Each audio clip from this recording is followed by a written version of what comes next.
ದ್ವಿತೀಯ PUCಯಲ್ಲಿ ಕನ್ನಡವನ್ನು ಓದುತ್ತಿರುವ ವಿದ್ಯಾರ್ಥಿಗಳಿಗೆ ಸ್ವಾಗತ. ಈಗ ನಿಮ್ಮ 2025-26ನೇ ಸಾಲಿನ ದ್ವಿತೀಯ PUC ಮಾದರಿ ಪ್ರಶ್ನೆ ಪತ್ರಿಕೆ 2 ಇದರ ಉತ್ತರಗಳನ್ನು ನಾವೀಗ ನೋಡೋಣ. ನೋಡಿ, ಈ ಕೆಳಗಿನ ಪ್ರಶ್ನೆಗಳಿಗೆ ನೀಡಿರುವ ಉತ್ತರಗಳಲ್ಲಿ ಸರಿಯಾದುದನ್ನು ಆರಿಸಿ ಬರೆಯಿರಿ. ನೋಡಿ, ಈ ಮೊದಲಿನ ಒಂದು ಸಮಧಿಕರಾರ್ ಅಂತ ಇರುವಂತಹ ಈ ಪ್ರಶ್ನೆಯಲ್ಲಿ ಈ ಪದ್ಯ ಭಾಗದಲ್ಲಿ ವ್ಯಕ್ತವಾಗಿರುವಂತಹ ಭಾವ ಯಾವುದು? ರಾವಣನ ಉತ್ಸಾಹ. ಅಂದರೆ ನನಗೆ ಯಾರು ಸಮ ಅಂತ ರಾವಣನು ತುಂಬ ಉತ್ಸಾಹದಿಂದ ಹೇಳ್ಕೊಳ್ಳೋದು ಈ ಪದ್ಯ ಭಾಗದಲ್ಲಿ ನಮಗೆ ಕಾಣ್ತಾ ಇದೆ.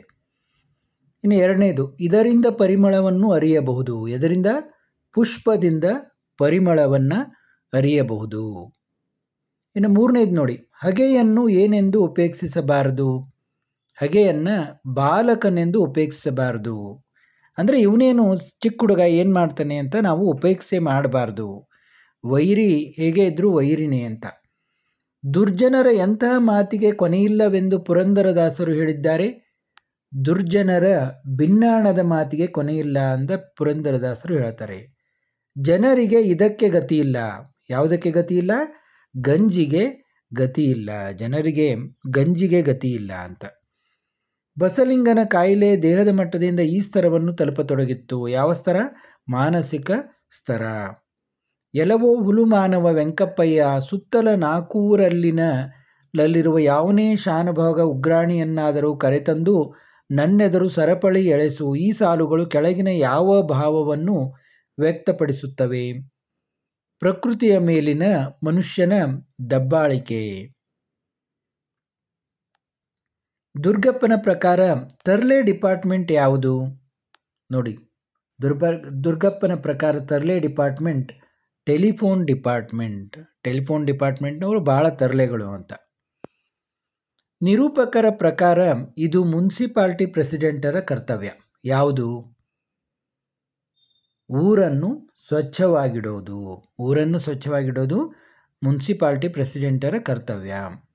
ಆನೆ ಅಷ್ಟು ದೊಡ್ಡ ಪ್ರಾಣಿಯಾದರೂ ಸುಳಿವೇ ಕೊಡದೆ ತಂಗಾಳಿಯಂತೆ ಓಡಾಡಬಲ್ಲುದು ಎನ್ನುವುದು ನಾಗರಾಜನ ಸರ್ವೀಸಿನಲ್ಲಿ ಎಷ್ಟೋ ಸಾರಿ ಗಮನಕ್ಕೆ ಬಂದಿತ್ತು. ಅದಕ್ಕೆ ಅವನು ಮೈಯೆಲ್ಲ ಕಣ್ಣಾಗಿ ಕುಳಿತಿದ್ದ. ಇಲ್ಲಿ ಆನೆ ಕುರಿತು ಹೇಳಿರುವ ಸಂಗತಿ ನೋಡಿ. ಉತ್ತರ ಏನು? ಆನೆ ನೋಡಿ, ಎಷ್ಟೇ ದೊಡ್ಡ ಪ್ರಾಣಿಯಾದರೂ ಸುಳಿವೇ ಕೊಡದೆ ತಂಗಾಳಿಯಂತೆ ಓಡಾಡಬಲ್ಲದು. ನೋಡಿ, ನೀವು ಸ್ವಲ್ಪ ಜಾಣರಾದರೆ ಉತ್ತರದಲ್ಲೇ ಇದಿದೆ, ಪ್ರಶ್ನೆಯಲ್ಲೇ ಉತ್ತರ ಇದೆ. ಆನೆ ದೊಡ್ಡ ಪ್ರಾಣಿ, ಆದರೂ ಕೂಡ ಅದು ಸೂಕ್ಷ್ಮವಾಗಿ ವರ್ತಿಸುತ್ತದೆ. ಉತ್ತರ ಈ ಆನೆ ದೊಡ್ಡ ಪ್ರಾಣಿ ಆದರೂ ಕೂಡ ಅದು ಸೂಕ್ಷ್ಮವಾಗಿ ವರ್ತಿಸುತ್ತದೆ. ಇನ್ನು ಬಿಟ್ಟ ಸ್ಥಳಗಳಿಗೆ ಆವರಣದಲ್ಲಿರುವ ಕೊಟ್ಟಿರುವ ಉತ್ತರಗಳಲ್ಲಿ ಸೂಕ್ತವಾದನ್ನು ಆರಿಸಿ ಬರೆಯಿರಿ. ಡ್ಯಾಶ್ ಮುಂಬಯಿಯ ಪ್ರಸಿದ್ಧ ನ್ಯಾಯವಾದಿಯಾದರು. ಯಾರು? ಫ್ಲೇವಿಯಾ. 11ನೇದ್ದು. ಇನ್ನು 12 ನೋಡಿ, ಬದುಕು ಡ್ಯಾಶ್ ಅನ್ನು ಬಿಟ್ಟು ಇರುವುದಿಲ್ಲ. ಬದುಕು ಭಾಷೆಯನ್ನು ಬಿಟ್ಟು ಇರುವುದಿಲ್ಲ. 12ನೇದ್ದು. ವಿಜ್ಞಾನದ ಅಡಿಪಾಯವೇ ಪ್ರಶ್ನೆ ಕೇಳುವುದು. ವಿಜ್ಞಾನದ ಅಡಿಪಾಯ ಏನು? ಪ್ರಶ್ನೆ ಕೇಳುವುದು. ಕನ್ನಡವು ಕಸ್ತೂರಿ ಅಲ್ಲವೇ ಎಂದವರು ಯಾರು? ಮನೋರಮೆ. ಮನೋರಮೆ ಹೇಳ್ತಾಳೆ ಕನ್ನಡವು ಕಸ್ತೂರಿ ಅಲ್ಲವೇ ಅಂತ. ಕಲಿಯುಗದ ಅಮೃತ ಅಂತ ಯಾವುದಾಗಿದೆ? ಚಹಾ. ಅಂದರೆ ಎಲ್ಲರಿಗೂ ಚಹಾ ಬೇಕು ಅಂತ. ಕಲಿಯುಗದ ಅಮೃತ ಚಹಾ. ಇನ್ನು ಹೊಂದಿಸಿ ಬರೆಯಿರಿ.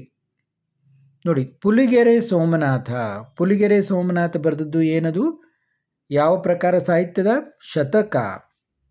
ಪುಲಿಗೆರೆ ಸೋಮನಾಥ ಶತಕ. ಪುರಂದರದಾಸರು ಜಾಲಿಯ ಮರದಂತೆ ಕವನ. ನೀವು ನೋಡಿದಿರಿ, ಕೀರ್ತನೆ. ಬೆಳಗು ಜಾವ. ಬೆಳಗು ಜಾವ ಇದರ ಆಕರ ಗ್ರಂಥ ಯಾವುದು? ಮುಕ್ತ ಕಂಠ. ಹತ್ತಿ ಚಿತ್ತ ಮತ್ತು ನೋಡಿ, ಇದರ ಆಕರ ಯಾವುದು?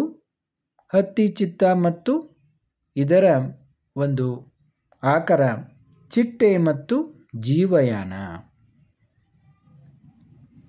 ಇನ್ನು KS ನಿಸಾರ್ ಅಹಮದ್ ಅವರು ಯಾವುದು ಬರೆದಿದ್ದಾರೆ?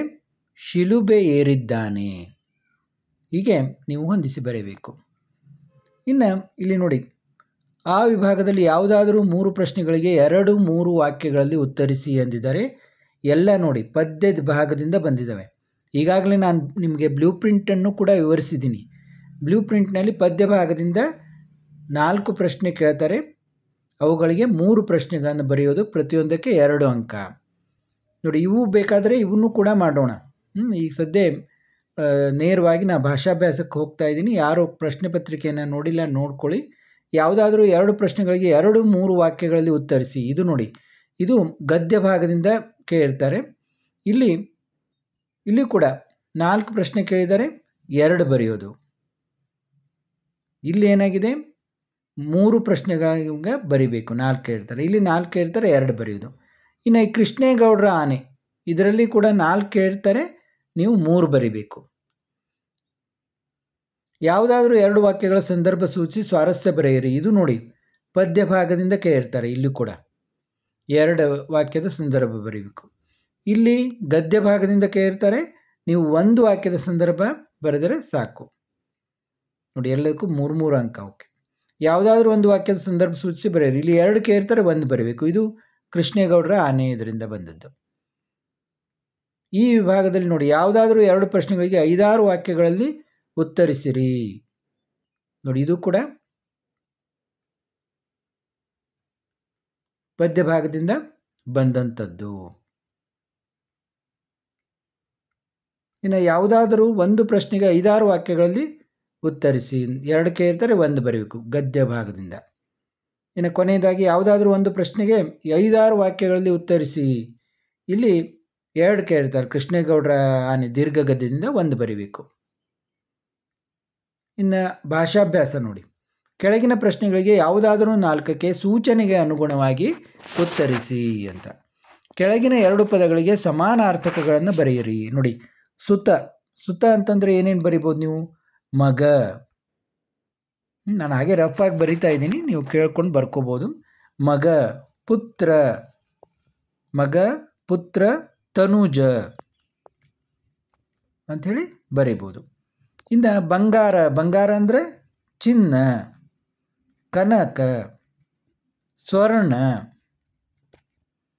ಚಿನ್ನ, ಕನಕ, ಸ್ವರ್ಣ. ನಂಜು ಅಂದರೆ ವಿಷ, ಹಾಲಾಹಲ ಅಂತಲೂ ಕೂಡ ಹೇಳ್ಬೋದು. ಕೆಳಗಿನ 2 ಪದಗಳ ಗುಣವಾಚಕಗಳನ್ನು ಬರೆಯಿರಿ. ನೋಡಿ, ದುರ್ಗಂಧ, ಇದರ ಗುಣವಾಚಕ ಯಾವುದು? ದುರ್ ಅನ್ನೋದು. ಕ್ರೂರ ಕರ್ಮದ ಗುಣವಾಚಕ ಕ್ರೂರ ಅನ್ನೋದು. ಗಟ್ಟಿಪಾದದ್ದು ಗಟ್ಟಿ. ಕೆಳಗಿನ 2 ಕ್ರಿಯಾಪದಗಳ ಧಾತು ರೂಪಗಳನ್ನು ಬರೆಯಿರಿ. ನೋಡಿ, ಧಾತು ರೂಪ: ತೂಗಿದನು, ತೂಗು. ಕೊಟ್ಟರು ಅಂದರೆ ಕೊಡು. ಓದುವಳು, ಇಲ್ಲಿ ಓದು. ಕೆಳಗಿನ 2 ದ್ವಿರುಕ್ತಿ ಪದಗಳನ್ನು ನಿಮ್ಮ ಸ್ವಂತ ವಾಕ್ಯದಲ್ಲಿ ಬಳಸಿ ಬರೆಯಿರಿ. ಹಚ್ಚ ಹಸುರು. ನೋಡಿ, ಉದ್ಯಾನವನದಲ್ಲಿನ ಗಿಡಗಳು ಹಚ್ಚು ಹಸುರಾಗಿವೆ. ಬೇಡ ಎಂದರು, ರವಿಯನ್ನು ಆಟದಲ್ಲಿ ಸೇರಿಸಿಕೊಂಡರು ಅಥವಾ ಆಟದಲ್ಲಿ ಭಾಗವಹಿಸುವಂತೆ ಮಾಡಿದರು. ಮೆಲ್ಲನೆ ಯಾರಿಗೂ ಗೊತ್ತಾಗದಂತೆ ಬಂದು ಕಳ್ಳನು ಕಳ್ಳತನ ಮಾಡಿಕೊಂಡು ಹೋದನು. ಕೆಳಗಿನ 2 ಪದಗಳ ವಿಭಕ್ತಿಗಳನ್ನು ಹೆಸರಿಸಿ. ನೋಡಿ, ಬಸಲಿಂಗನಿಗೆ ಅಂದಲ್ಲಿ ಗೆ ಅಂತ ಬಂತು. ಗೆ ಅಂದರೆ ಚತುರ್ಥಿ ವಿಭಕ್ತಿ. ಗದ್ಯದೊಳ್, ನೋಡಿ ಹಳಗನ್ನಡ ವಿಭಕ್ತಿ. ಒಳ್ ಅಂದರೆ ಸಪ್ತಮಿ ವಿಭಕ್ತಿ. ಮಂತ್ರಿಯು ಅನ್ನುವಲ್ಲಿ ಊ ಅಂತ ಬಂತು. ಇದು ಪ್ರಥಮ ವಿಭಕ್ತಿ. ಕೆಳಗಿನ 2 ಪದಗಳ ತತ್ಸಮ ರೂಪ ಬರೆಯಿರಿ. ನೋಡಿ, ತದ್ಭವಗಳನ್ನು ಕೊಟ್ಟಿದ್ದಾರೆ ಅವರು.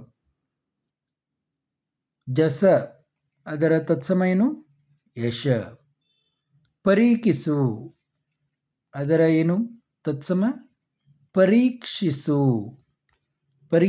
ಅನ್ನೋದು ಪರೀಕ್ಷಿಸು ಆಗಿದೆ. ಇನ್ನು ಸಕ್ಕದ, ಸಂಸ್ಕೃತ, ಸಕ್ಕದ. ಇನ್ನು ಯಾವುದಾದ್ರೂ ಒಂದು ವಿಷಯವನ್ನು ಕುರಿತು ಪ್ರಬಂಧ ಬರೆಯಿರಿ. ಸಾಮಾಜಿಕ ಜಾಲತಾಣಗಳು, ಅವುಗಳ ಪರಿಣಾಮಗಳು, ಅಥವಾ ಯೋಗಾಭ್ಯಾಸದ ಪ್ರಯೋಜನಗಳು. ನೋಡಿ, ನಿಮ್ಮ ಪಲ್ಲವ ಪುಸ್ತಕದಲ್ಲೇ ಕೊಟ್ಟಿದ್ದಾರೆ ಲಿಸ್ಟನ್ನು, ಅವುಗಳನ್ನು ನೀವು ರೂಢಿ ಮಾಡ್ಕೋಬೋದು. ಭಾಳಷ್ಟು ಜನ ಬೇಕು ಪ್ರಬಂಧಗಳು ಅಂತ ಕೇಳಿದರೆ ಅದನ್ನು ಕೂಡ ಒಂದು ವಿಡಿಯೋ ಮಾಡಿ ಎಲ್ಲ ಪ್ರಬಂಧಗಳು ಯಾವ್ಯಾವ ಪ್ರಬಂಧಗಳನ್ನು ನಿಮ್ಗೆ ಕೇಳ್ಬೋದು ಅನ್ನೋದನ್ನು ಕೂಡ ಹಾಕ್ತೀನಿ. ದಯವಿಟ್ಟು ಎಲ್ಲರೂ ಕಾಮೆಂಟ್ ಮಾಡಿರಿ ನಿಮಗೆ ಯಾವ ವಿಷಯ ಬೇಕು ಏನು ಅನ್ನೋದನ್ನು. ಯಾವುದಾದ್ರೂ ಒಂದು ವಿಷಯವನ್ನು ಕುರಿತು ಪತ್ರ ಬರೆಯಿರಿ. ಇಲ್ಲಿ ನೋಡಿ ಎದರ ಬಗ್ಗೆ ಕೇಳಿದರೆ, ಕಾಲೇಜಿನಲ್ಲಿ ನಡೆದ ವಾರ್ಷಿಕೋತ್ಸವವನ್ನು ಕುರಿತು ಪತ್ರ ಬರೆಯಿರಿ ನಿಮ್ಮ ಗೆಳೆಯ ಗೆಳತಿಯರಿಗೆ ಅಂತ ಇಲ್ಲಿ ಕೊಟ್ಟಿದ್ದಾರೆ. ಮತ್ತು ನೋಡಿ, ಬಂಕಾಪುರ ಗ್ರಾಮ, ಶಿಗ್ಗಾಂವ ತಾಲೂಕು, ಹಾವೇರಿ ಜಿಲ್ಲೆ, ಈ ವಿಳಾಸದಲ್ಲಿ ನಿವಾಸವಿದ್ದೀರಿ ಅಂತೇಳಿ ನಿಮ್ಮ ಊರಿಗೆ ಒಂದು ಸುಸಜ್ಜಿತವಾದ ಗ್ರಂಥಾಲಯವನ್ನು ನಿರ್ಮಿಸಿಕೊಡುವಂತೆ ಕೋರಿ ಜಿಲ್ಲಾಧಿಕಾರಿಗಳಿಗೆ ಪತ್ರ ಬರೆಯಿರಿ. ನೋಡಿ, ಜಿಲ್ಲಾಧಿಕಾರಿ ಕಾರ್ಯಾಲಯ, ದೇವಗಿರಿ, ಹಾವೇರಿ ಜಿಲ್ಲೆ. ಇಲ್ಲಿಗೆ ಈ ಒಂದು ಮಾದರಿ ಪ್ರಶ್ನೆ ಪತ್ರಿಕೆ 2 ಇದನ್ನು ನೋಡಿದ್ವಿ. ಮತ್ತು ಇದೇ ರೀತಿ ಮಾದರಿ ಪ್ರಶ್ನೆ ಪತ್ರಿಕೆ 3 ಕೂಡ ಮುಂದಿನ ವಿಡಿಯೋದಲ್ಲಿ ನೋಡೋಣ. ಮತ್ತು ನಿಮಗೆ 2 ಅಂಕದ 3 ಅಂಕದ ಪ್ರಶ್ನೆಗಳು ಇವೆಲ್ಲ ಬೇಕಂದರೆ ಅದು ಕೂಡ ಕಾಮೆಂಟ್ನಲ್ಲಿ ತಿಳಿಸಿ, ಅವನ್ನು ಕೂಡ ಮಾಡೋಣ. ಮತ್ತು ಬೇರೆ ಬೇರೆ ವಿಷಯಗಳ ಪ್ರಶ್ನೆ ಪತ್ರಿಕೆಗಳ ಉತ್ತರಗಳು ಬೇಕಂದರೆ ಅದನ್ನು ಕೂಡ ಕಾಮೆಂಟ್ನಲ್ಲಿ ತಿಳಿಸಿ, ಅವುಗಳ ಬಗ್ಗೆ ಕೂಡ ಮಾಡೋಣ. ಮತ್ತೆ ಭೇಟಿಯಾಗೋಣ.